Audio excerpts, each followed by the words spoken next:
The most ruthless mafia boss in Chicago searches for a mother for his twin daughters, until the nanny he'd been ignoring changes everything. He had everything power could buy, but what he saw that afternoon in the back garden of his mansion, that's something no power in the world could ever buy. Asher Valenti stopped in the marble hallway when he heard the laughter. It was loud, wild, free, the kind that only comes from children who've forgotten they're supposed to be quiet. His children. He'd come home early. A deal had fallen through, and now he stood there, frozen, not understanding where that sound was coming from. He walked to the window and looked out. His heart stopped. His twin daughters, Lena and Mila, 2 years old, still carrying that soft baby fat on their cheeks, were out on the lawn, barefoot, running, screaming with joy, and right in the middle of them, arms wide open, chasing them with the biggest smile, was her, Noemi, the nanny. She ran after them and they shrieked, stumbled on their chubby little legs, fell on the grass, got back up, and ran straight to her again. Asher felt something tighten in his chest. It wasn't anger. It was something he couldn't name, and that bothered him even more. 2 years. It had been 2 years since Elise, his wife, had gone. 2 years since that winter night that split his life in half. And in those 2 whole years, he'd never seen his daughters smile like that. Not with the nannies he'd paid fortunes. Not with the toys that filled their rooms. Not once. And a simple nanny who'd been in his house less than a month had done in one afternoon what he, the man who controlled half of Chicago's underworld, couldn't do in 2 years. He pushed the garden door open. The laughter stopped. "What's going on here?" His voice came out colder than he'd meant. Noemi brushed the grass off her hands, looked him straight in the eye, and said, "Good afternoon, Mr. Valenti. I finished early, and the girls were alone in their room. I thought fresh air might do them good." "I've made it clear," he said slowly. "Staff in this house don't mix personal time with my children. That's not your job." Noemi swallowed what she was going to say. "Yes, sir. I'm sorry." She walked inside without looking back. The 2 little girls stood in the garden, staring at their father, the smile gone from both faces at the exact same time, and the garden went dead silent. Asher didn't know it yet, but that moment was the beginning of everything. That the nanny he'd just sent inside would one day be impossible to send away. There are things that power can't erase, no matter how hard you try. And what was about to happen inside that mansion, no one was ready for. If this story's already got you, hit that like button, share it with someone who needs it, and subscribe so you don't miss what comes next. Now, let's go back to where it all started. To the night Asher Valenti lost the only woman he ever loved, and became the man you just met. On that winter night, Chicago was buried under snow so deep that the streets he knew by heart had turned unfamiliar. Asher Valenti drove through the city at a speed that would have gotten anyone else pulled over by the police, but he wasn't anyone else. And tonight, he didn't care about any law except one, getting Elise to the hospital in time. She sat in the passenger seat, both hands wrapped around her swollen belly, her face drained white beneath the streetlights, sweat glistening across her forehead even though it was 15 below zero outside. She was only 7 months along. Too early. Everything was too early. When the car stopped at the emergency entrance of Northwestern Memorial, the medical team was already waiting because Tommy had called 15 minutes earlier. They lifted Elise onto a gurney and rushed her away so fast that Asher had to run after them, his hand gripping hers until the doors of the operating room slammed shut right in front of him. And for the first time in his life, Asher Valenti stood before a door he had no right to open. He was a man accustomed to absolute command, someone who only had to nod once for every door to open and every problem to disappear, but this door didn't obey him. He sat down on a white plastic chair in the hallway, his elbows braced on his knees, his hands locked together so tightly that his knuckles turned pale. Tommy stood 3 steps away in silence, knowing there were no words that belonged in a moment like this. 1 hour passed. Then 2. Then came the sound of footsteps. A surgeon stepped out, still dressed in surgical scrubs, his eyes heavy with exhaustion, and Asher knew before the man even opened his mouth. He knew by the way the doctor looked at him. It wasn't the face of a man bringing good news. Elise had suffered severe hemorrhaging after the birth. They had tried everything. They had fought for 3 hours, but the bleeding wouldn't stop, and her body had been too exhausted after carrying 2 babies inside her for 7 months. The doctor said something about complications, said something about having done everything possible, but Asher couldn't hear another word because the world had gone silent. He heard only one thing: over and over inside his head. Elise's voice from that morning when she had stood in the kitchen with one hand on her belly, turned to look at him, and said, "We're going to be all right, Asher. All three of us are going to be all right." A little while later, a nurse came out holding 2 tiny plastic hospital bracelets, the kind they place around newborn babies for identification. She laid them gently into Asher's palm, as if she were placing something precious into his hands. And she was. 2 lives, 2 daughters, Lena and Mila, alive, healthy, crying somewhere inside the neonatal intensive care unit, crying the first cries of their lives without knowing that the person who should have been the first to hold them was no longer here. Asher sat there with those 2 tiny bracelets resting in his large hand, and he didn't move for a very long time. Tommy wanted to say something, but he looked at Asher's face and quietly turned away. In the stark white hallway of the hospital, beneath the cold fluorescent lights, Asher Valenti, the man all of Chicago feared, sat alone with 2 plastic bracelets and a vast emptiness where his heart had once been. 2 children alive, 1 wife dead. And that night, something inside Asher shattered in a way that no one, no doctor, no amount of money, no kind of power could ever put back together. It simply broke. And he learned to live with those shards inside his chest, every day, every night, for the next 2 years. 2 years passed, and Asher Valenti raised his daughters in the only way he knew how, by paying for everything. He hired the most expensive nanny money could buy, the kind with degrees from prestigious schools, the kind with experience caring for the children of the wealthiest families in America. A private pediatrician came to the mansion twice a week to check on Lena and Mila, even though both girls were perfectly healthy. Their nursery looked like an upscale toy store on Michigan Avenue.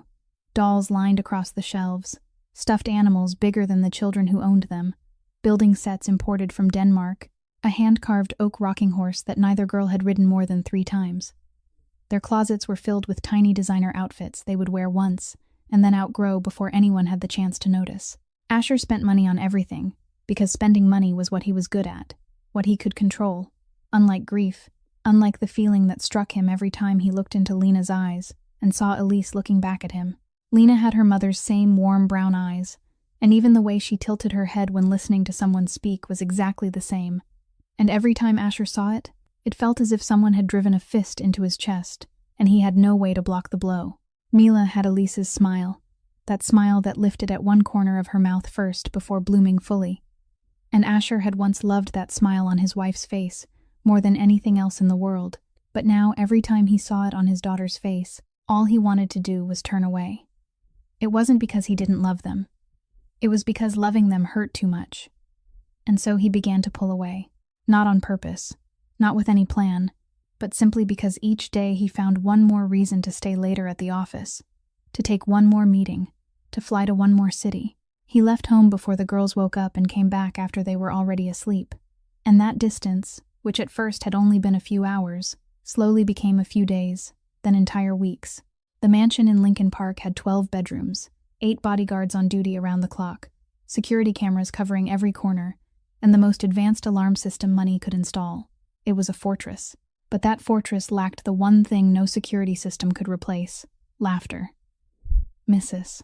Brennan, the housekeeper who had served the Valenti family for more than 20 years, was the one who saw that more clearly than anyone else. She watched nannies come and go, each one doing everything by procedure, by schedule, by the book. But none of them could make Lena stop staring out the window with eyes older than her years, and none of them could make Mila stop clutching her pillow every night and calling out a word that no one in that house could answer. The girls lacked nothing that money could buy. They lacked the one thing money couldn't buy. Asher knew that. He knew it better than anyone, because he saw it every time he came home early enough to find Mila sitting alone in the middle of a pile of expensive toys without touching a single one, or Lena standing on the staircase looking down at the front door, as if she were waiting for someone to walk in. Someone whose name she didn't even know. That emptiness didn't have the shape of a missing toy. It didn't have the shape of a missing nanny. It had the shape of a mother, and Asher, no matter how much it hurt, no matter how afraid he was, finally had to admit the truth he had spent 2 years trying to outrun. His daughters needed a mother. And so Asher made a decision. Not for himself, because he wasn't ready to love anyone and perhaps never would be, but for them, for Lena and Mila, for 2 little girls who deserved more than money and power could ever give them. Asher began the search not with his heart but with method, the same way he ran everything else in his life, with a system, with criteria, with a clear objective. He needed a woman who could be a mother to Lena and Mila, someone with enough character, enough patience, enough warmth to fill that mother-shaped emptiness the two little girls had been carrying in their chests. He wasn't looking for love for himself, because that part of him had been buried beside Elise in Rose Hill Cemetery 2 years earlier. He was only looking for a mother for his daughters. Through connections in Chicago's upper-class circles, he met several women.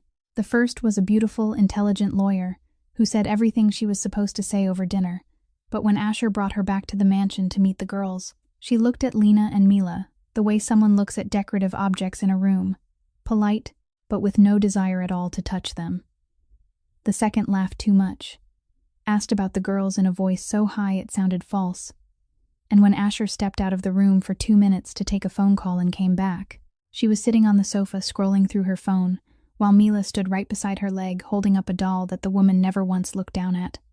The third was more direct.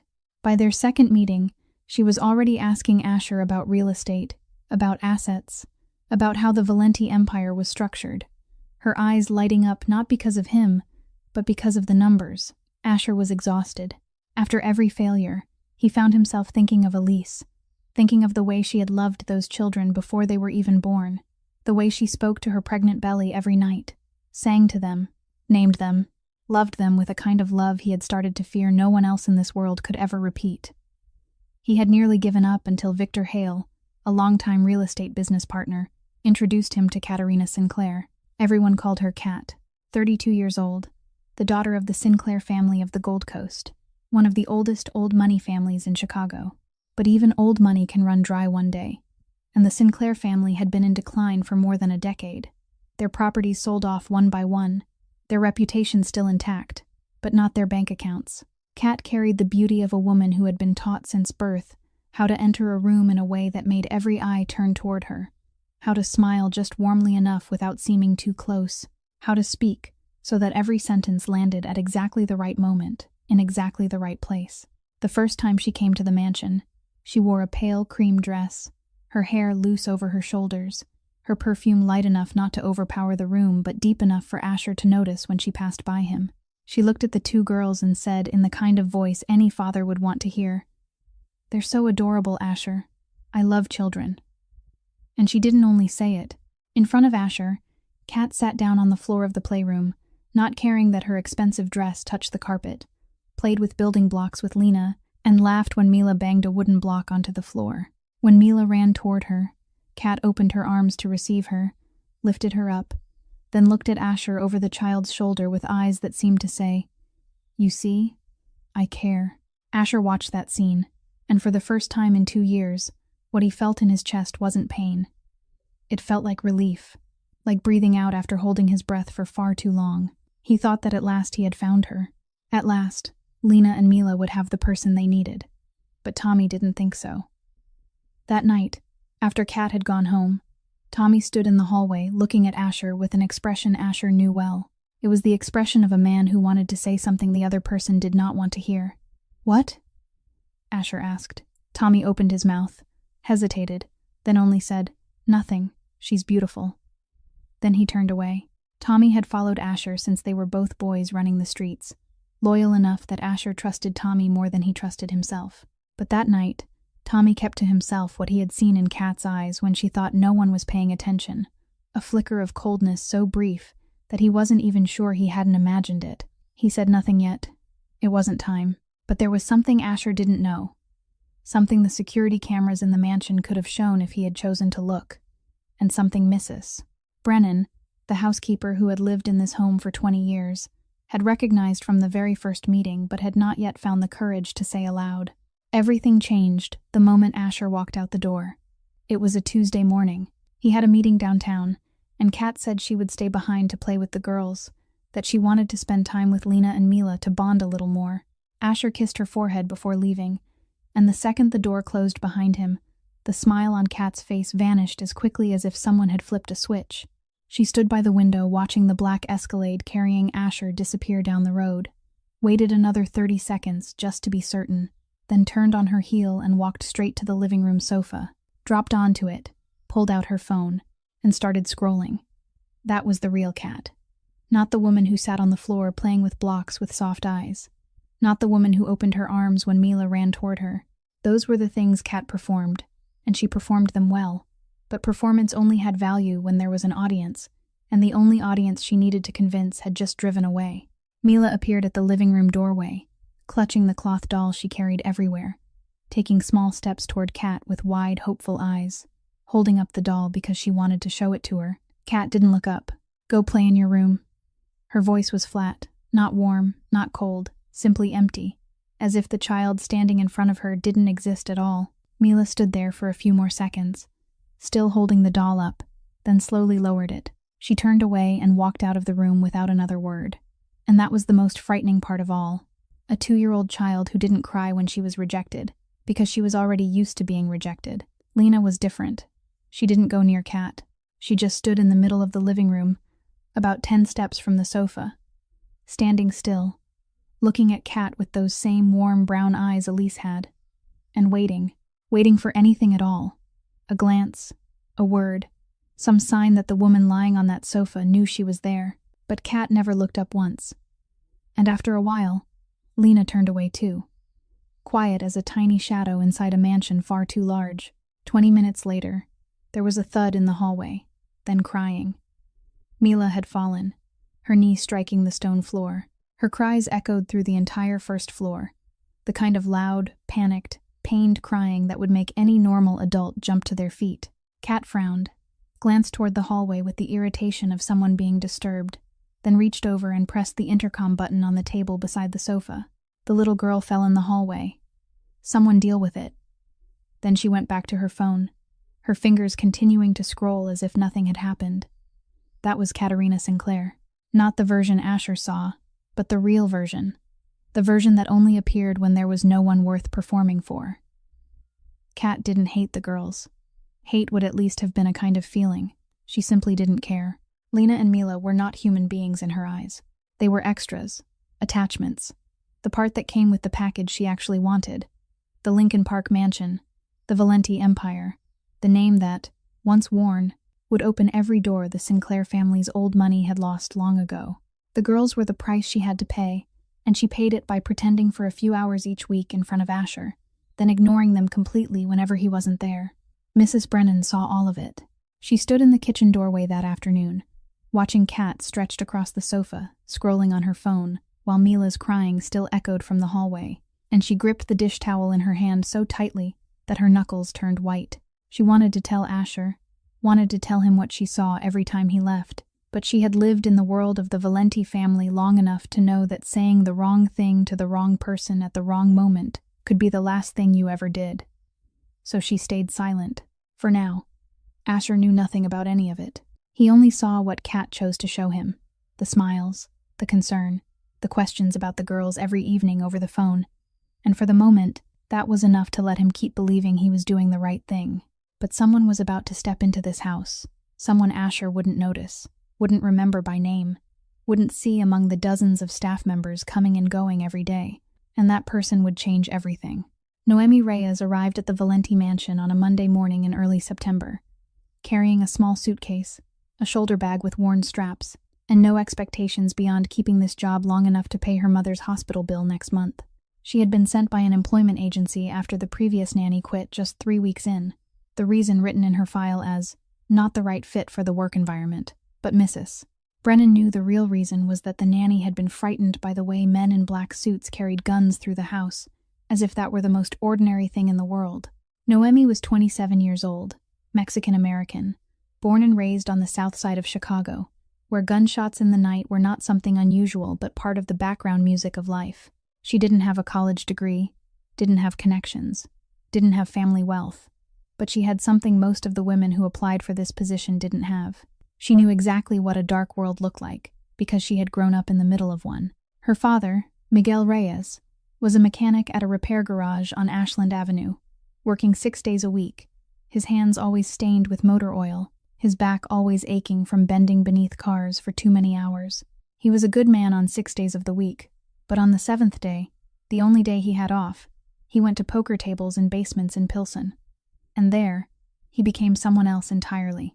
He lost more than he won, borrowed more than he repaid, and when the debt piled high enough, the men who lent the money ran out of patience. Noemi was 9 years old on the autumn evening. Her father didn't come home on time. She was sitting at the kitchen table doing homework when she heard a sharp, dry crack outside. Only one. Not like in the movies. No music, no one screaming, just that one sound, and then silence. She ran to the front door and saw her father lying on the sidewalk, face down. One arm stretched out in front of him, as if he had been trying to reach for something. His work shoes were still tied. He had just stepped out of the car and hadn't made it inside yet. Hadn't taken off his shoes the way he did every evening. Hadn't sat down in the kitchen chair and said, "Daddy's home, sweetheart," the way he always did. That detail, his shoes still tied, was what Noemi remembered more clearly than anything else about that night. More clearly than her mother's screams. More clearly than the red and blue lights of the police cars. Because those shoes said everything. How close he had been. Only 10 steps from the door. And those 10 steps had been taken from him. After that, her mother did everything alone. 3 shifts a day. Cleaning hotel rooms in the morning. Helping in a restaurant kitchen in the afternoon. Mopping office floors at night. Noemi grew up in a 2-room apartment on the 3rd floor of an old building, cooking for herself from the age of 10, walking to school alone, doing her homework alone, falling asleep alone. Her mother loved her deeply, but that love lived in the money sent home every month, in a refrigerator that always had food in it, in tuition that was always paid on time, not in bedtime stories or hugs after school, because Rosa had no time for those things, not because she didn't want them, but because she had to choose between holding her daughter and feeding her daughter. And she chose feeding her. Now Rosa lay in Cook County Hospital with stage 3 pancreatic cancer, and every month the medical bills grew thicker, like a reminder that dying was free but trying to stay alive was painfully expensive. Noemi worked as a nanny by day, waited tables at a bar in Wicker Park every Friday and Saturday night, and sent every paycheck straight to the hospital, keeping only enough for train fare. When she stepped into the Valenti mansion on her first day, she expected nothing. She only needed to keep the job, collect the pay, and cover the hospital bills. She was quiet, efficient, didn't ask many questions, didn't complain, and knew how to make herself invisible in a house full of people where no one truly saw anyone. To Asher, she was just another nameless cog in the machine, a blurred face among the dozens of temporary staff that Mrs. Brennan managed each day. But Noemi noticed everything. She saw the way Kat changed when Asher wasn't home. She saw Mila standing at the living room doorway holding up her doll while no one looked at her. She saw Lena sitting by the window every morning with eyes far too old for a 2-year-old face. And she saw what no one in that house was willing to face, that those 2 little girls were hurting in the quietest and most dangerous way of all, the way people hurt when they have forgotten they are still allowed to cry. What Noemi saw would force her to make a choice, and that choice would change the entire story. After Asher snapped at her in the garden, Noemi became more careful. She worked in silence, kept her distance from the girls whenever Asher was home, finished everything within the exact limits of her duties, without crossing any line. But even while she tried to keep that distance, she couldn't stop watching. Every morning, when she cleaned the playroom, she saw Lena sitting on the little chair by the large window overlooking the garden, not playing, not crying, not asking for anyone, just sitting there staring outside with brown eyes so quiet they felt unnatural in a 2-year-old child.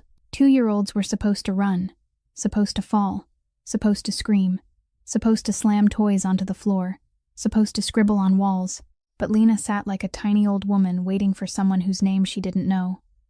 Mila was different. Mila stretched every meal to twice its normal length, eating each spoonful slowly, chewing every tiny bite, not because she was a difficult eater, but because mealtime was the only moment in the day when someone sat with her at the table, and she tried to make that moment last as long as she could. When the meal ended, when the nanny on duty cleared the dishes and stood up, Mila followed her with eyes Noemi recognized immediately, because she had once watched her own mother leave for the night shift with those exact same eyes every evening when Rosa stepped out the door. Noemi kept her distance. She had promised herself she would. But the children hadn't promised anything, and they didn't follow any of the rules adults made. The morning after what happened in the garden, Mila appeared in the kitchen doorway, while Noemi was wiping down the table. She climbed onto the high stool, her tiny legs swinging in the air, and sat there staring at Noemi with wide, unblinking eyes. Noemi kept wiping, trying not to look back, trying to stay within the line Asher had drawn. But after a while, Mila spoke, her voice so small, each word still soft and unfinished the way a 2-year-old speaks, but the meaning clear enough to hurt. "Nomi? Go?" Noemi stopped what she was doing. "Why are you asking that, sweetheart?" "Nanny, go. Other nanny, go. Everyone go." 7 words.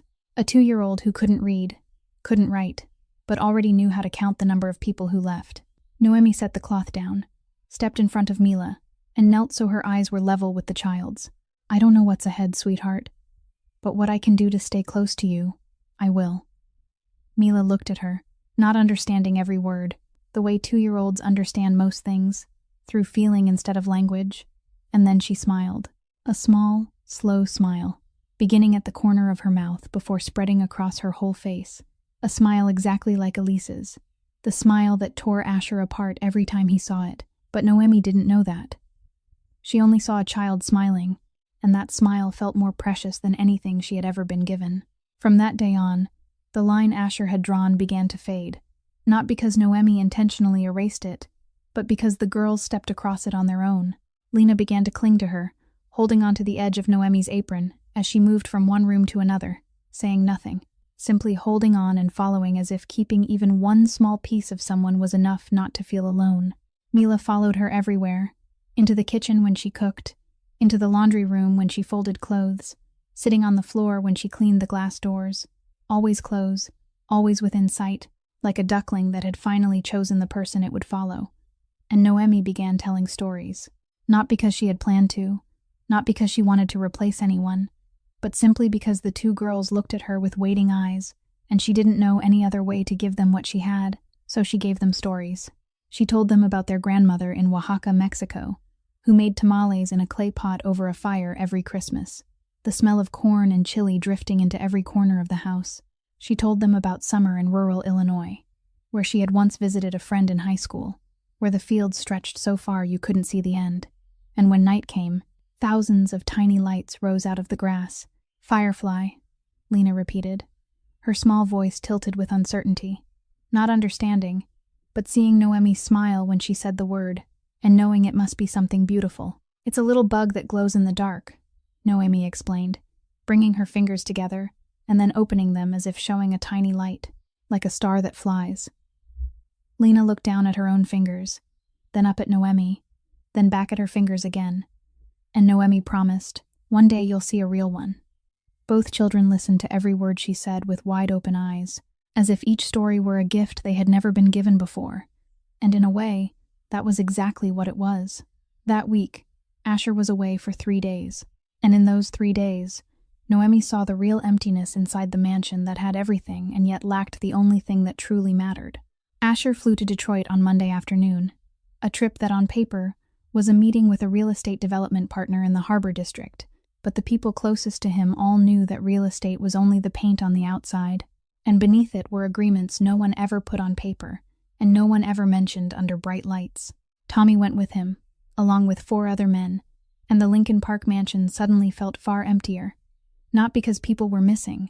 There were still guards, still Mrs. Brennan, still the night nanny, but because the largest shadow was gone, the shadow that, even if it never stepped into the girls' room before bedtime, still made the whole house move according to a certain order simply by existing. When Asher left, that order loosened, and the true emptiness revealed itself more clearly than ever before. On the first night, the night nanny put Lena and Mila into bed at 7 o'clock sharp, exactly by procedure, pulled the blankets up, switched on the little star-shaped night light that scattered light across the ceiling, then stepped out and closed the door. Her shift ended there. She went downstairs, sat in the staff room looking at her phone, and the rest of the night belonged to the 2 little girls and the dark. Noemi was in her room at the far end of the second-floor hallway, sitting on her bed calculating this month's hospital bill for her mother, when she heard it. At first she thought it was the wind. Chicago was windy that night, and the old house, no matter how expensively it had been renovated, still had narrow gaps where the wind slipped through and made a faint whistling sound. But it wasn't the wind. It was Mila's voice. "Mama," one word, small, repeated over and over, steady as breathing, not the sound of a child screaming for someone to come, but something far worse, the voice of a little girl who already knew no one would come and still kept calling, because calling was the only thing she knew how to do when the darkness swallowed the room and she was alone inside it. Mama, mama, mama. Each repetition grew a little softer, a little weaker, like a candle burning down. Noemi stood up, stepped into the hallway, walked to Mila's door, and stood there. Her right hand was pressed tight against her chest, pressed so hard that her fingers dug into her ribs, and she stood there listening. She remembered exactly what Asher had said in the garden, clear and sharp, that employees were not to confuse personal time with his children, that this was not her place. She remembered, and she stood still. Inside the room, Mila kept calling for a few more minutes, and then slowly went quiet. Not because she had fallen asleep, but because she was tired from calling and hearing no answer. Noemi went back to her room, lay down on her bed, stared at the ceiling, and couldn't sleep. On the second night, it happened again at the same time, with the same sound. The night nanny still put Mila to bed at 7, still stepped out, still closed the door, still went downstairs, and Mila still called, "Mama." This time Noemi didn't stand outside the door. She opened it, gently, slowly, without turning on the light. She stepped into the dark room, lit only by the spinning starlight on the ceiling scattering tiny points of light across the walls, and she saw Mila lying in bed, eyes open, arms wrapped around the pillow she held every night, her mouth still repeating that word, but now it was only a whisper. "Mama, mama, mama," like a prayer the child had invented for herself. Noemi didn't say anything. She sat down on the edge of the bed, slowly, so lightly that the mattress barely sank, and she began to sing, softly, almost only a whisper, the song her mother Rosa had sung to her every night before leaving for the overnight shift, and before Noemi had to rock herself to sleep alone. Ay, ay, ay, ay, canta y no llores, cielito lindo. An old, simple melody, needing no instrument, needing no beautiful voice, only a human voice in the dark so that a child could know she wasn't alone. Mila stopped calling for Mama almost immediately. She lay still, her eyes still open, looking into the darkness in Noemi's direction, listening. After about 3 minutes, one tiny hand reached out from beneath the blanket, searching through the air, and found Noemi's hand, held it tight, with all the strength a 2-year-old's fingers could manage, as if letting go would make the person sitting on the bed disappear too, like everyone else had. Noemi didn't let go. She sat there, her hand in Mila's, singing softly until the little girl's breathing slowed, grew even, and those small eyes finally closed. Mila fell asleep, peacefully, for the first time in that house, without needing to call for anyone anymore. Noemi stayed there a long while before gently slipping her hand free, standing up, and stepping out of the room. She didn't know that in the corner of Mila's ceiling, behind the little star light, there was a tiny security camera no bigger than a coin recording everything, from the moment she opened the door and stepped inside, to the moment she walked back out. Every second of it, clearly, without missing a thing. And someone would watch that footage. But when Asher returned from Detroit, someone was already waiting with a completely different story to tell, and the worst had not yet come. Asher returned from Detroit on Thursday afternoon, and Kat had already been at the mansion for half the day. She told Mrs. Brennan that she wanted to be there to welcome Asher home, but Mrs. Brennan knew Kat hadn't gone upstairs even once to see the girls during all those hours. She sat in the living room with her phone in hand, waiting for exactly one person, and that person was neither Lena nor Mila. When Asher stepped through the door, Kat rose to greet him with a light kiss on the cheek and a glass of whiskey already poured, and in less than 5 minutes, before he had even taken off his coat, she began. "I need to tell you something. That nanny, Noemi, she's crossed the line." Kat sat across from Asher at the living room table, her legs crossed, her voice calm but sharp. She told him that she had stayed late at the mansion a few nights earlier and discovered Noemi going into the girls' room at night, singing to them, sitting on their bed, creating an attachment no one had authorized. "In our world, you know better than anyone," Kat said, lowering her voice just enough to give the words more weight. "No one comes into our house without a purpose. Do you even know who she is? Do you really know where she comes from? Do you know what she wants?" She let the questions hang in the air long enough before continuing. "Either you fire her, or this becomes a security issue. And you don't need me to explain what a security issue in this house means." Asher listened without speaking, took a sip of whiskey, and let the silence stretch long enough that Kat couldn't tell what he was thinking. That was his habit. Never reacting right away, always letting the other person finish everything before delivering judgment. The next morning, he called Noemi into his study.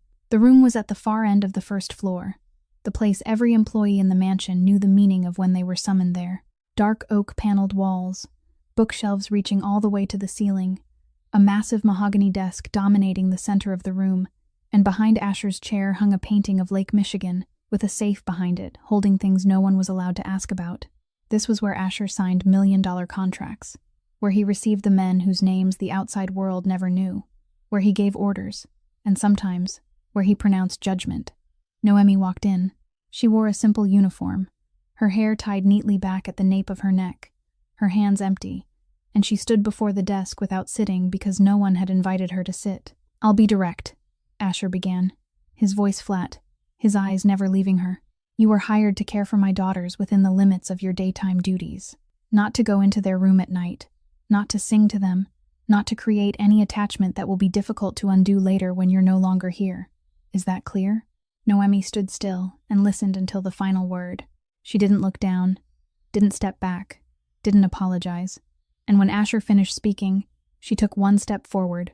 Not much, only enough to make it clear that she wasn't afraid of this room, and wasn't afraid of the man sitting behind that desk either.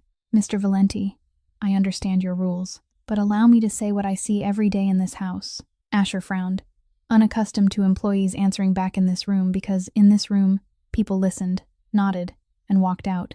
"Mila calls for her mother every night in the dark." "Every night, sir." The same word, over and over until she's too exhausted and falls asleep. "Lena sits by the window every morning, looking outside, waiting for someone whose name she doesn't know and who will never come." Noemi's voice wasn't loud, wasn't shaking, only slow and clear, her eyes fixed straight on Asher's. "I'm not trying to replace anyone. I just can't stand outside the bedroom door of a child calling for her mother in the dark and pretend I don't hear it. I can't ignore two little girls who are hurting." Silence. Not the kind of silence that feels comfortable, but the kind so heavy the whole room seemed to sink beneath it. Asher looked at Noemi, and Noemi looked back, not defiant, not proud, simply looking straight at him, the way someone looks when they have nothing to hide and nothing to lose except the only job helping her pay her mother's hospital bills. Asher stood, turned his back to her, and walked to the large window behind his desk. He looked out at the garden, the same garden where a few weeks earlier he had shouted at Noemi for the first time, the same place where his daughter's laughter had risen and then gone quiet because of him. "You may go," he said, his voice lower than before. "Get back to your work." Noemi nodded, turned, and walked out of the study without another word. The door closed softly behind her. Asher remained standing at the window, not turning back, not sitting down, not calling anyone else in. He stood there for a long time, looking out at the silent garden, and what Noemi had just said didn't leave the room with her. It stayed behind, every word of it. "Mila calls for her mother every night. Lena waits for someone every morning." Those words remained in the study for hours, and they went with Asher when he finally stepped out. That night, for the first time in many months, Asher Valenti didn't go straight to his own room after dinner. He stood in the second-floor hallway, where every night he always passed the two-bedroom doors of his daughters without stopping, walked straight to the bedroom at the end of the hall, closed the door, and let the distance between him and them be measured by a few yards of marble floor that felt like an entire ocean. But tonight he stopped. Noemi's words were still there, not loud, not dramatic, simply resting in his mind and refusing to disappear. "Mila calls for her mother every night. Lena waits for someone every morning." He lifted his hand to Lena's doorknob, hesitated for a second, then turned it. Lena's room was dark, lit only by the little star-shaped nightlight slowly spinning on the ceiling and scattering tiny dots of light across the walls. And in the middle of the small bed with rails on both sides, Lena was sitting, not lying down, sitting, holding a brown teddy bear whose fur had worn thin on one ear because she had hugged it too often. She wasn't crying, wasn't calling for anyone. She was simply sitting there in the dark, awake, with her wide brown eyes fixed on the door. When she saw her father appear in the doorway, Lena didn't run to him, didn't lift her arms to be held. She only looked at him and waited, silently, as if she had become too used to watching adults appear and then leave again to bother hoping for anything. Asher walked in, sat on the edge of the bed, and for the first time realized how small the bed was, how large the room was, and how tiny his daughter was in the middle of all the expensive things he had piled around her. The two of them sat there without speaking, Asher not knowing what to say and Lena asking for nothing, until she turned her head toward the window and raised one finger to point. Asher followed her gaze. Outside, in one of those rare, clear Chicago skies, the full moon hung suspended, large and bright, reflecting off the distant surface of Lake Michigan in a long silver path. "Moon," Lena said, her voice small and solemn, as if she were introducing her father to a friend she had known for a long time, but had never had the chance to present before. Asher looked at the moon, then at his daughter, then back at the moon. "It's beautiful," he said, and his voice sounded different, thinner, softer. Not the voice of a boss, only the voice of a father trying to remember how to speak to his child. Lena nodded, looked at him one more time, then slowly leaned over and rested her head against his arm, so lightly that Asher almost couldn't feel it, but he could. He felt every ounce of that small head on his arm, and he didn't dare move, afraid that if he shifted even a little, she would pull away, and this moment would break. Father and daughter sat there watching the moon without saying another word, but they were together, and that was where the difference lived. In those two words, together, the very thing this house had been missing for 2 years. Asher didn't know how long he sat there before Lena fell asleep against his arm. He laid her down gently, pulled the blanket over her, stood there watching her a little longer, then stepped into the next room, Mila's room. She was already asleep, curled into herself, and in her tiny arms, she was holding a picture frame. Asher recognized that frame immediately, because he was the one who had placed it in her room from the very first days, but he hadn't known that Mila held it every night.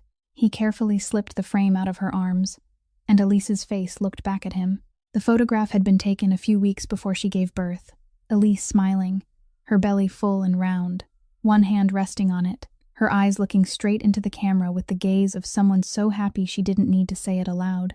Asher was the one who had taken that picture. He remembered that afternoon, remembered the way Elise had said, "Take it, so one day the girls can look back and know how much their mother loved them before she even got to meet them." He remembered, and the thing he had forced down, locked away, buried deep beneath work and power for 2 years, suddenly rose up without asking permission.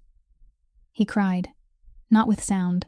The tears ran down his face without a single muscle in it tightening, completely silent. The kind of crying that comes from a person who has forgotten how to cry, and whose body has to do it on its own.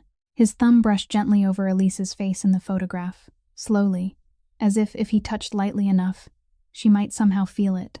He placed the frame back in Mila's arms, and when he turned away, his eyes caught something on the nightstand.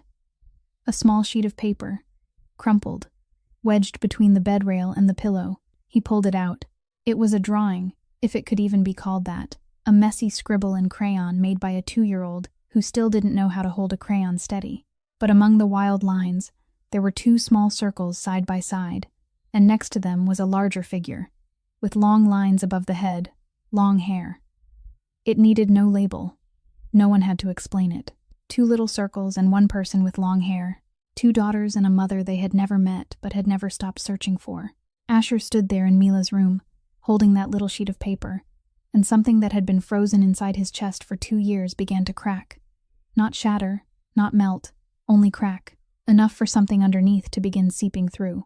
He put the paper back where it had been, stepped into the hallway, and Tommy was waiting there, leaning against the wall, holding a stack of report files from the Detroit trip. "The outcome's solid," Tommy began. "Benedetti made a move at the harbor, but—" He stopped when he saw Asher's face. Asher didn't look at the files. He looked at Tommy and asked, in a voice Tommy hadn't heard once in the 2 years he had served as Asher's second-in-command, a voice that wasn't a boss's voice, a voice of a father asking for the truth. "Tommy, the girls, are they happy?" Tommy stood still. The papers in his hand lowered. He looked at Asher, and for the first time in a very long while, he didn't know whether to answer as a lieutenant or as the cousin who had grown up with Asher on these same streets. Tommy swallowed. "I don't think they are, Asher." Kat came to Asher's office in downtown Chicago on Monday morning the following week, without an appointment, walking through the door with the easy confidence of someone long accustomed to never needing one, dressed in black, her hair freshly done, her perfume new, everything about her as flawless as always. The office was on the 37th floor of the building on LaSalle Street. Valenti Holdings on the front, the leading real estate company in the Midwest, and everything that never appeared on any paperwork behind it. Kat sat down in the chair across from Asher's desk, crossed one leg over the other, and didn't waste time with small talk. "Have you fired her yet?" Asher was reading a file and didn't look up. "No." One word. Flat. No explanation. Kat's voice sharpened at once, the kind of sharpness carefully controlled so it would sound like concern instead of command. But Asher had sat across from enough dangerous people to know the difference between real concern and concern with a purpose. "Asher, I already told you. She's been going into the girls' room at night, creating an attachment no one authorized. This isn't small. This is security inside your home. These are your daughters."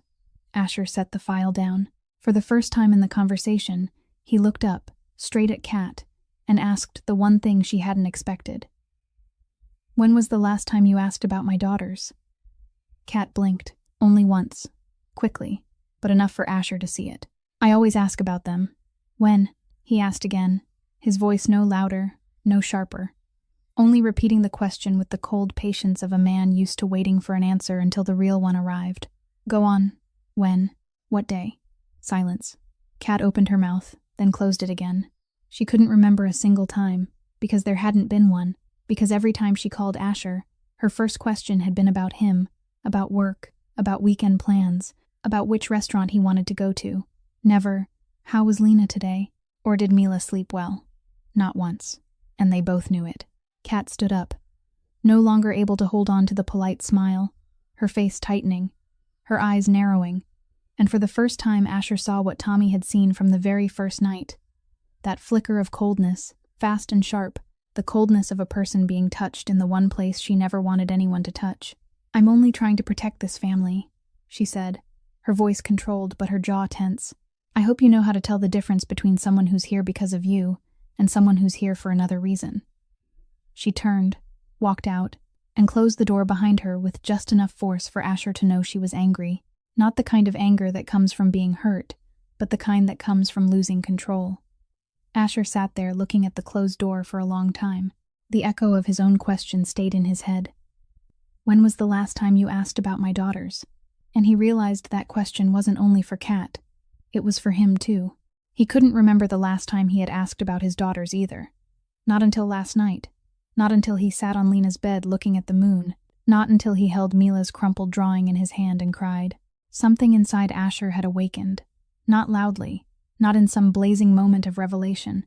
It had simply awakened, slowly, like a man opening his eyes after too long a sleep and needing time to see clearly again. In the week that followed, Asher began to change.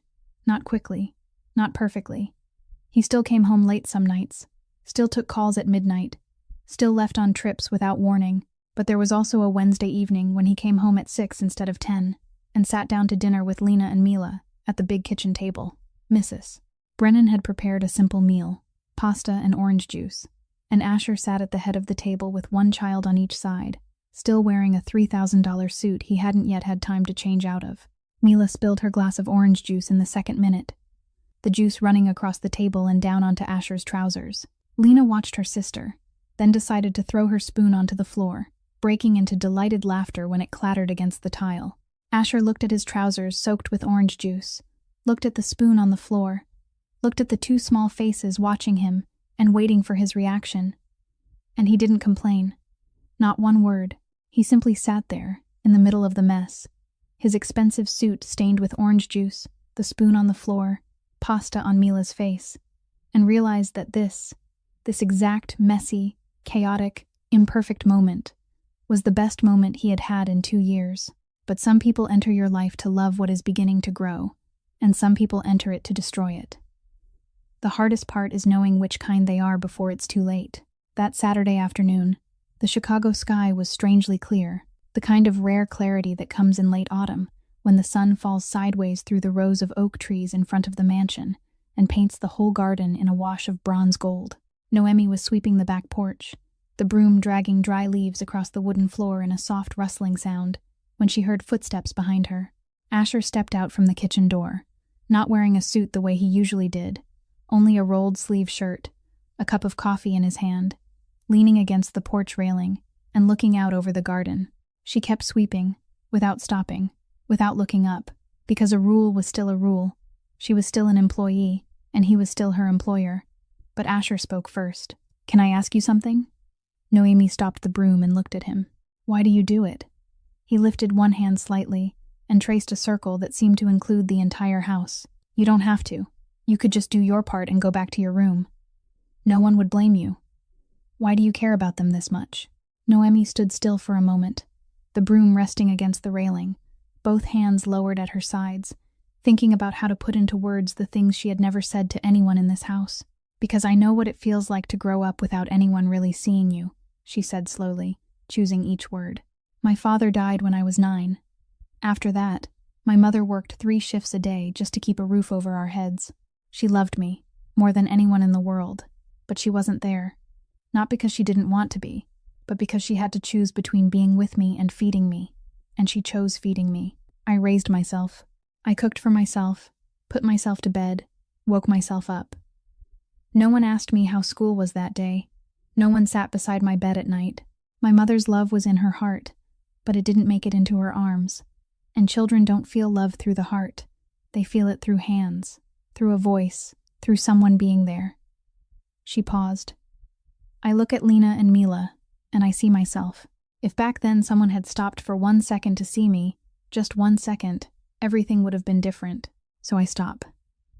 Asher didn't say anything for a while. He looked at Noemi, and in her eyes there was something he had never found in anyone he had met in his own world. Not ambition, not fear, not calculation, but a kind of quiet courage, the kind that belongs to someone who has nothing to lose except self-respect, and therefore will never willingly lose it. "Their mother's name was Elise," he said suddenly, as if the sentence had been stuck in his throat for a very long time and needed to be spoken aloud for someone to hear. "She died the day they were born." "I know," Noemi answered softly. "Mrs. Brennan told me." Asher blinked quickly, turned his face away, and swallowed against the knot in his throat. "You're the first person who's known that, and didn't look at me with pity." "Pity doesn't help anyone," she said simply, in a voice with no trace of lofty wisdom in it, only the plain truth of someone who had received too many pitying looks and knew they never changed anything. "What helps is presence." Asher didn't answer. He stood there for a few more seconds, then set his coffee cup on the railing, turned, and walked back into the house without another word. But that night, for the first time in years, he opened the bedroom window before going to sleep, letting the cold Chicago night air pour in, carrying the scent of the lake and rotting leaves, as if he needed air, needed to breathe, needed something from the outside world to enter the room he had kept shut for too long. At that very same time, somewhere else in the mansion, another door was opening too, but not to let the wind in. Kat came to the mansion that afternoon without warning, told the guards she would wait for Asher, but Asher had already gone to his room and Kat knew that. She didn't go upstairs to find him. She walked straight to Noemi's room at the end of the second-floor hallway, in the staff wing.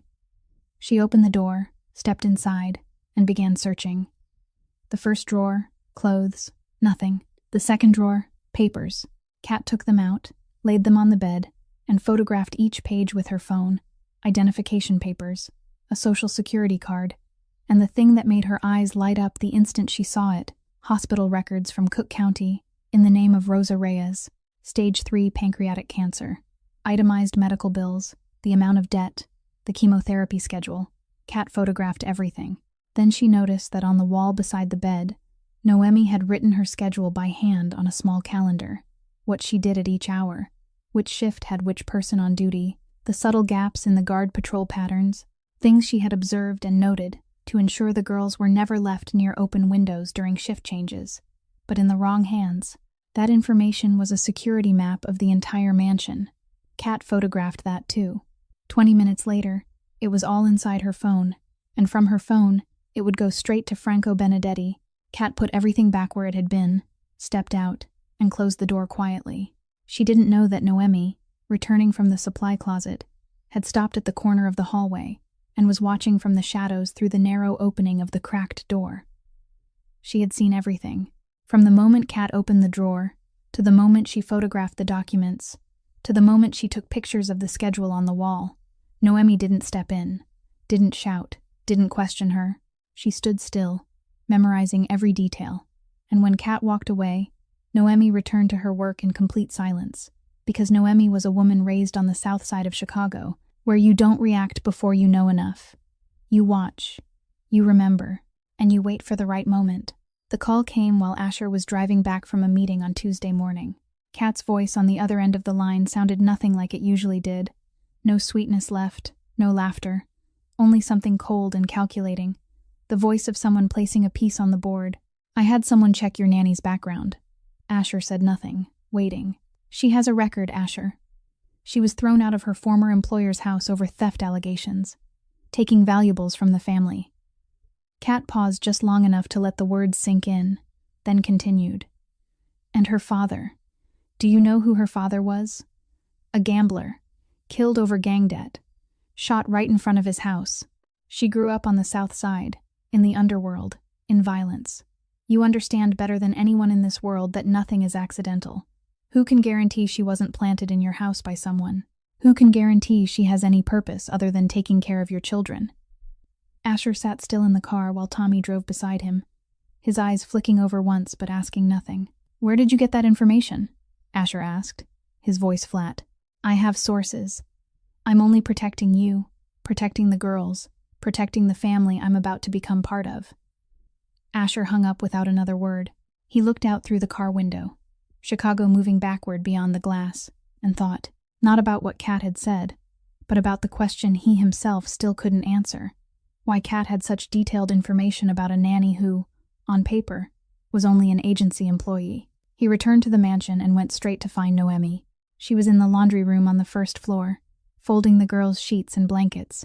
Asher stood in the doorway, looked at her, then told her everything Kat had just said, exactly as it had been said, without adding anything, without softening anything, from the theft record to her father's past, to the suspicion that she had been planted inside his house. He said it all, and then stood there waiting. And the way he waited, arms crossed over his chest, eyes fixed on her, was the same way he waited for answers from the men who sat across from him in meeting rooms, where the wrong answer meant consequences. Noemi listened without blinking. She set the half-folded blanket down on the table slowly, then looked straight at Asher. "I was fired. That part is true." Her voice was calm, not shaking, not defensive, simply speaking the truth in the voice of someone who had lived with that truth long enough to no longer need to hide from it. "The accusation was false. The daughter of the family took cash and blamed it on me because I was the easiest person to blame. The maid, the one without a lawyer, the one without anyone to defend her. I was fired immediately. I wasn't given the chance to explain, but I filed suit, and 7 months later, when the family's daughter was caught on an ATM camera, withdrawing money from her own mother's account, every charge against me was dropped. Charges were dropped. My record is clean." She stepped out of the laundry room, went straight to her room, and came back in less than 2 minutes, with a plastic folder in her hand. She placed it on the table in front of Asher and opened it. Inside were documents, neatly arranged, the ruling dismissing the accusation, a letter of confirmation from Cook County Court, a copy of the police report. Everything was there, clear, black and white, impossible to argue with. Then Noemi looked at Asher and asked, in a voice without the slightest trace of fear, even though she was standing in front of the most dangerous man in the city, "How did your girlfriend get my personal information?" That question landed exactly where Asher hadn't expected it to. He looked at the folder, looked at Noemi, and in his mind a detail he had unconsciously registered but not yet processed suddenly rose up, sharp and clear. The week before, while reviewing the security camera log to check the guards' shifts, he had glimpsed an image he hadn't thought about at the time. Kat, in the second-floor hallway, near the staff rooms, where she had no reason to be. He hadn't thought anything of it then, but now he did. He left the laundry room without saying another word to Noemi and went straight down to the basement, where the mansion's security room was located. 8 large screens linked to a camera system, covering every corner of the property inside and out.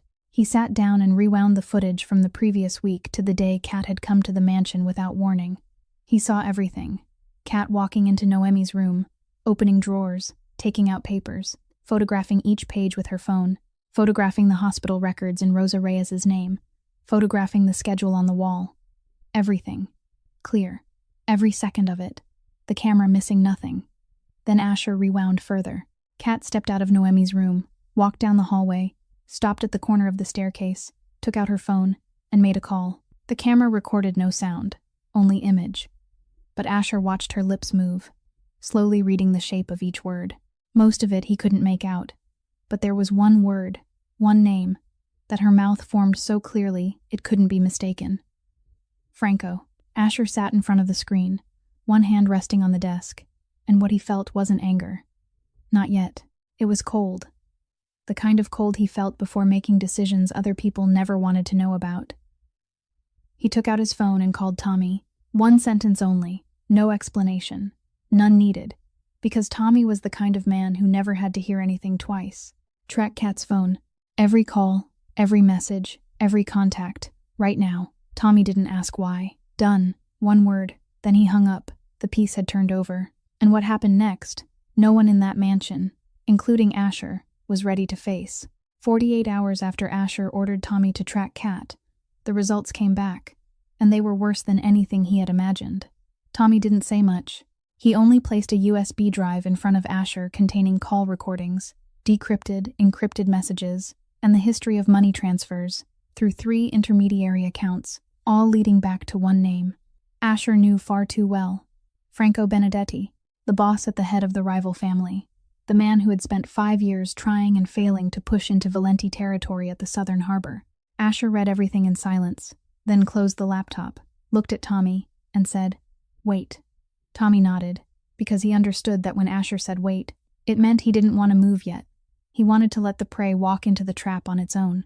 Thursday afternoon, Kat came to the mansion without warning, as usual, walked into the living room, kissed Asher lightly on the cheek, and sat down on the sofa. Asher sat across from her, reading the newspaper, or pretending to read, because every one of his senses was fixed on the woman sitting 6 feet away, the woman he now looked at with entirely different eyes. Kat said something about dinner that weekend, about a new restaurant opening in River North, then stood and said she was going into the kitchen to get water. She left her phone on the coffee table, a habit she had repeated hundreds of times without thinking, because she had always believed Asher wasn't the kind of man who searched through his girlfriend's phone. And she was right. Asher wasn't that kind of man, but today wasn't an ordinary day. The moment Kat disappeared into the kitchen, the phone vibrated. The screen lit up. A single letter appeared on the caller ID line. F. No last name, no title, only one letter. The way someone saves the name of a person who is too close, too private, or too dangerous to write out in full. Asher looked at that one letter on the screen, and he knew immediately. He picked up the phone, lifted it to his ear, and said nothing. The voice on the other end was impatient, familiar, male, the voice of someone who had called this number so many times he didn't bother with greetings anymore. Confirmed yet? How much longer, Kat? It's been months. The plan was simple. Marry him, get on the trust, get out. You didn't need to get pregnant, but since you did, use it. Lock it down before he finds out the kid isn't his. A short beat followed. Then Franco Benedetti's voice dropped lower, sharper, colder. I'll handle the rest. Handle the rest. 3 words. Asher knew exactly what those 3 words meant, because he had lived in this world long enough to know that handle the rest didn't mean sorting out paperwork or clearing things away. It meant that once Kat had her name on the trust, once everything was done, Franco would take care of Asher permanently, and the Valenti Empire would fall into Kat's hands, which meant it would fall into Benedetti's hands. Asher ended the call slowly, placed the phone back in its exact place on the table, and sat there, staring into nothing, his heart beating slow and heavy, not because he was afraid. Asher Valenti wasn't afraid of dying. He was afraid of something else, afraid that the woman he had allowed near his daughters for months was the knife his enemy had planted in the center of his home. Kat came back with a glass of water in her hand, sat down, crossed her legs, and gave him the familiar smile. "Everything okay?" Asher looked at her. For a very long time, then he said, in a calm voice that took enormous effort to hold steady, "Is there something you want to tell me, Kat?" Kat blinked, smiled, a little differently this time, then drew in a breath, her eyes shining with moisture, the carefully controlled kind of moisture, the kind she had practiced in front of a mirror. "Actually, yes. I was waiting for the right moment." She set the glass down. folded her hands over her lap, and looked at Asher with the expression any man would believe. "I'm pregnant, Asher. I just found out, and I know it's fast. I know it changes everything. But I think we should get married soon. Put my name into the family trust. Give this baby a real family." Silence. Different from every other silence. Heavier, thicker, the kind of silence that made the air in the room turn solid. "Is this baby mine?" Asher's voice was low, but steady. Kat's eyes widened for 1 second. Only 1 second. And in that single second, everything her mouth hadn't yet said flashed across her face. Panic. Emptiness. The look of being caught. "What kind of question is that, Asher?" "Of course it is," Franco called. I answered. Kat's world stopped. The glass of water on the table, the one her hand had just touched, slid off the edge, shattered on the marble floor, and sent water splashing across the table legs. And Kat didn't bend to pick it up. She just sat there, her mask completely gone. No smile left, no carefully practiced wet eyes.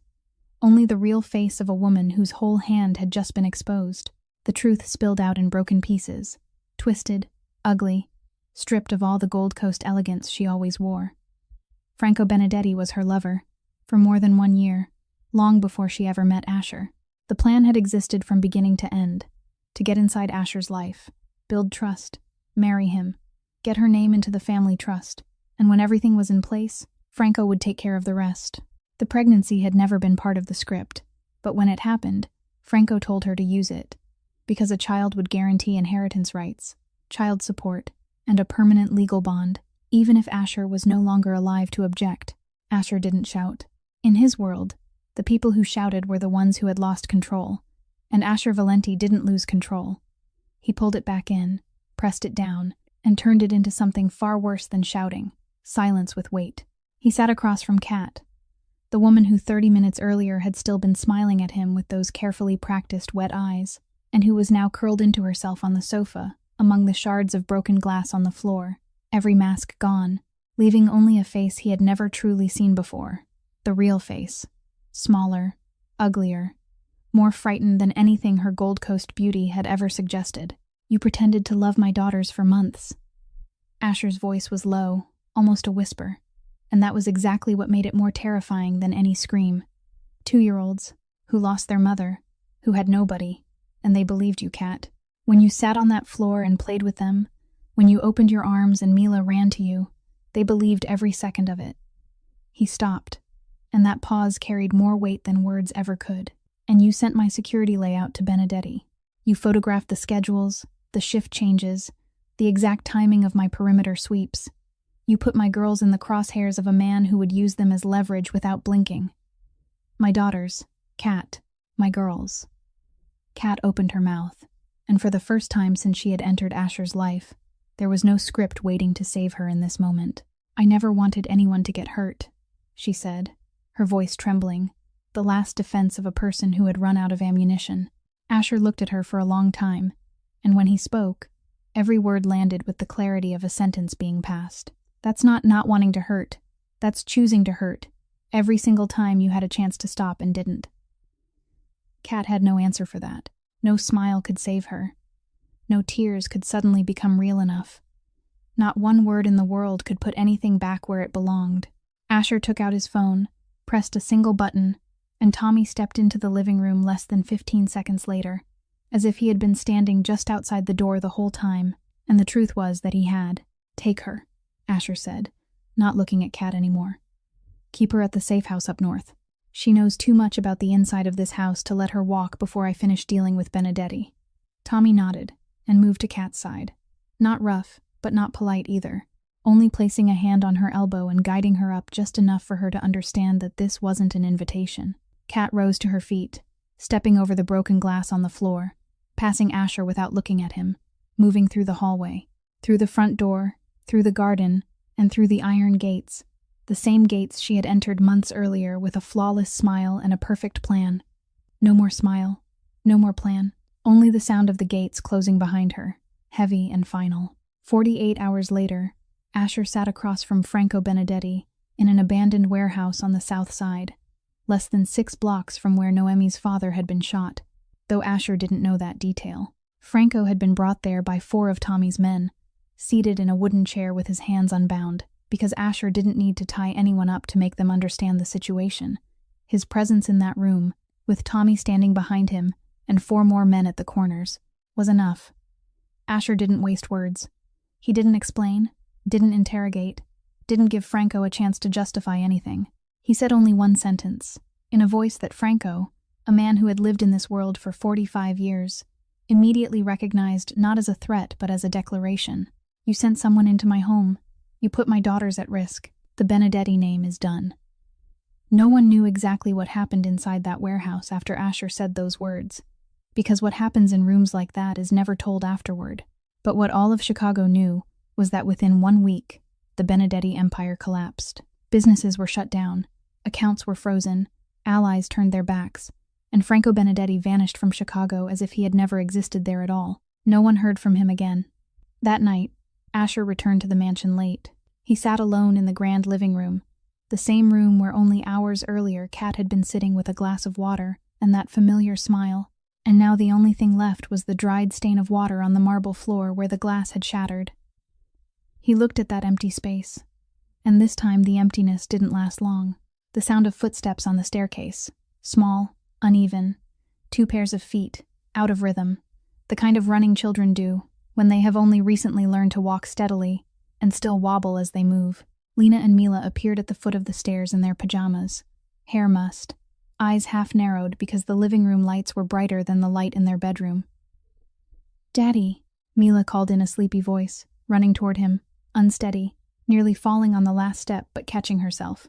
Lena came after her, slower, calmer, but heading straight to him too.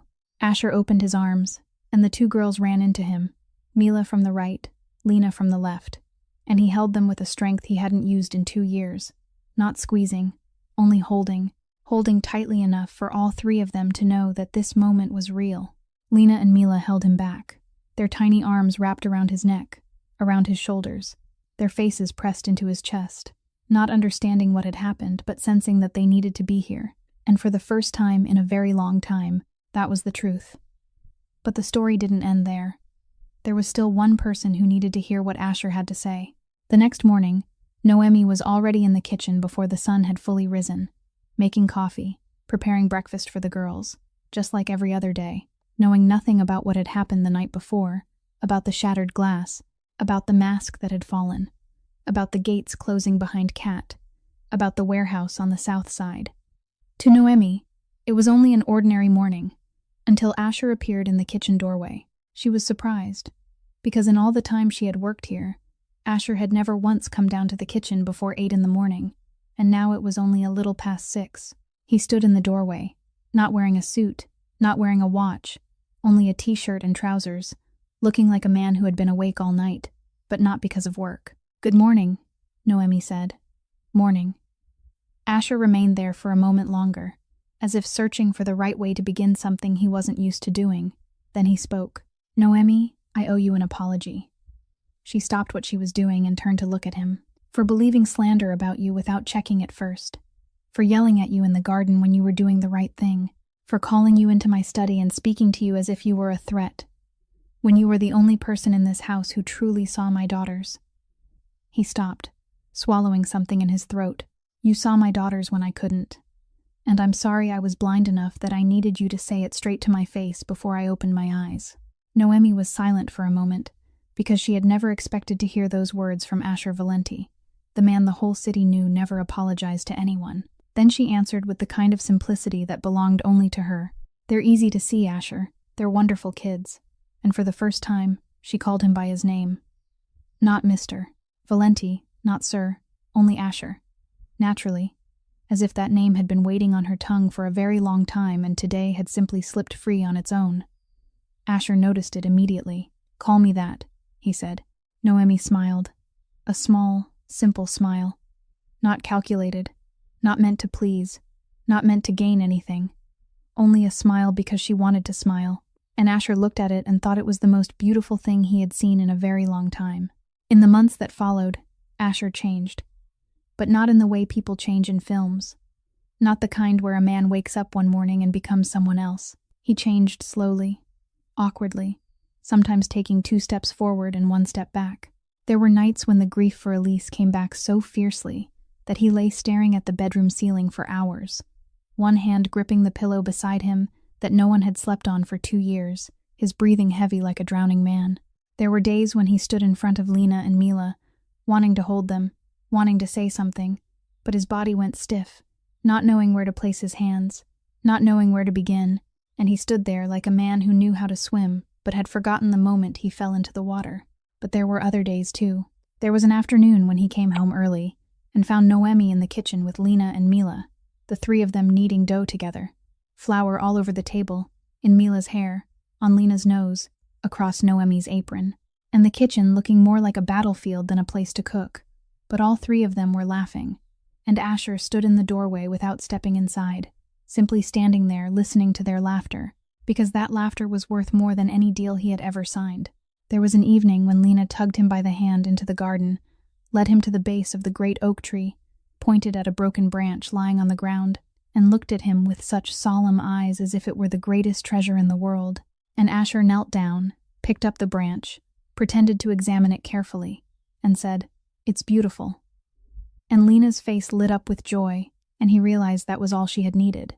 Not expensive toys, only someone willing to kneel down and say, "It's beautiful."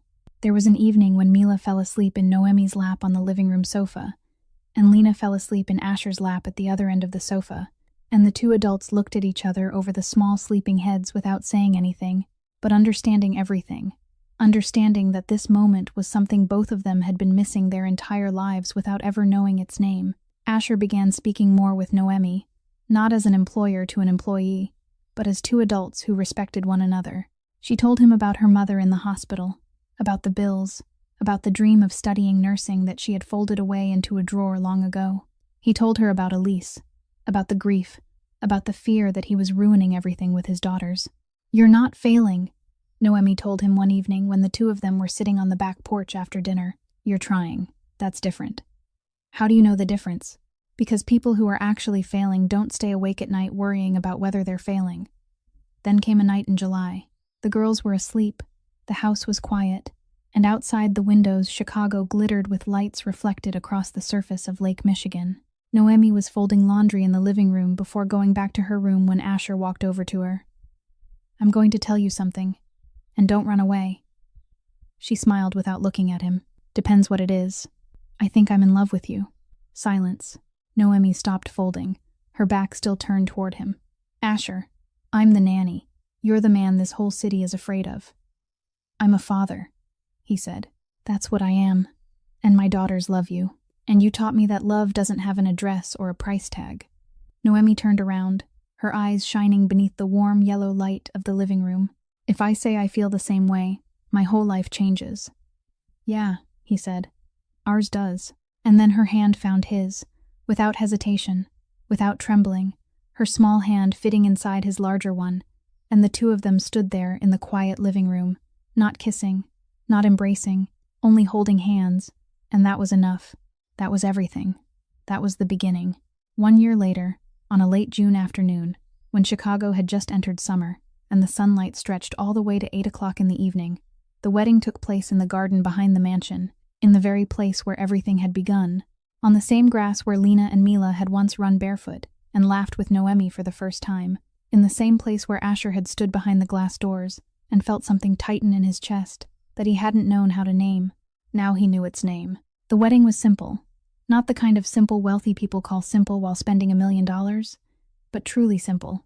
Wooden chairs set in 2 rows on the grass, wildflowers cut from the garden, string lights hanging between the 2 great oak trees, and guests who could be counted on 2 hands.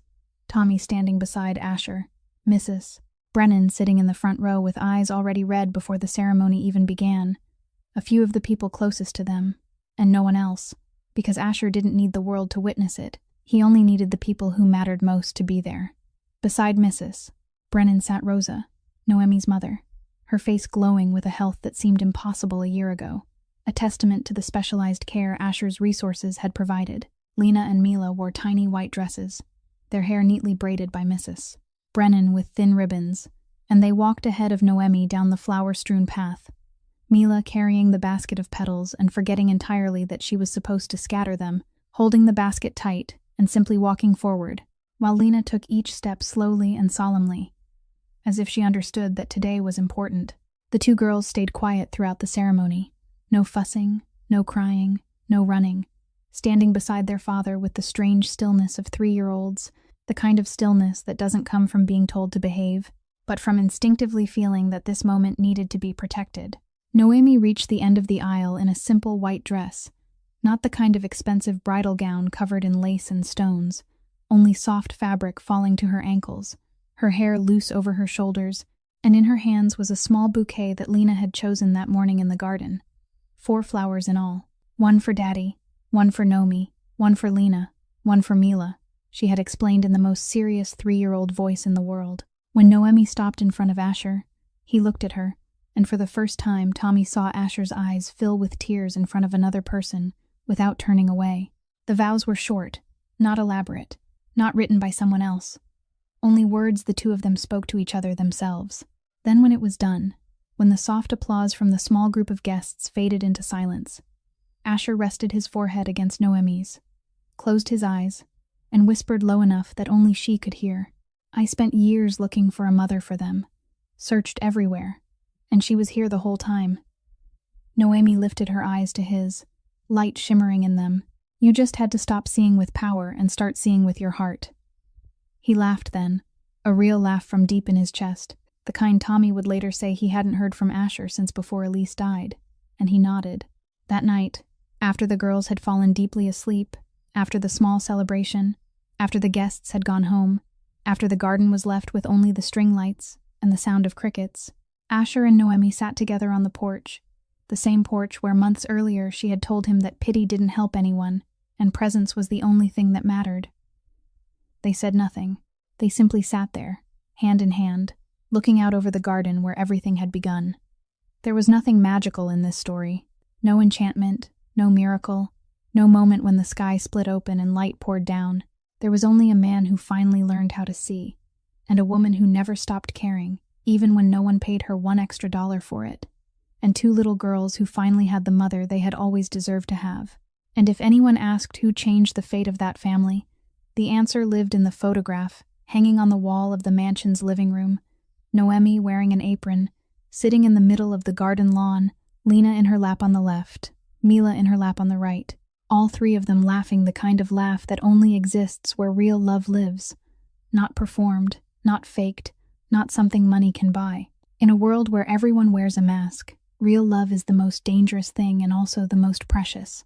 This story reminds us that love isn't measured by wealth or status, but by the simple act of showing up for those who need us most, by stopping long enough to truly see the people beside us, by the courage to care even when no one has asked you to. Sometimes the thing we search for everywhere is already right in front of us, only we are too busy looking with reason and forget to look with the heart. I know this story touched you. How did it make you feel? Did the story of Asher and Noemi make you think of someone in your own life? Someone who has quietly cared for you and whom you haven't truly seen yet? Or perhaps a child who needs someone to stop for just 1 second? Please share your deepest feelings from the heart in the comments below. I read every comment, and I truly want to hear your story. If this story made you feel something, please press like, share this video with the people you love, and subscribe to our channel so that each day you can hear more meaningful and moving stories like this one. I wish everyone watching this video good health, a joyful life, peaceful days, and hearts full of love. Thank you for being here with us until the very last moment. Goodbye, and I'll see you in the next video.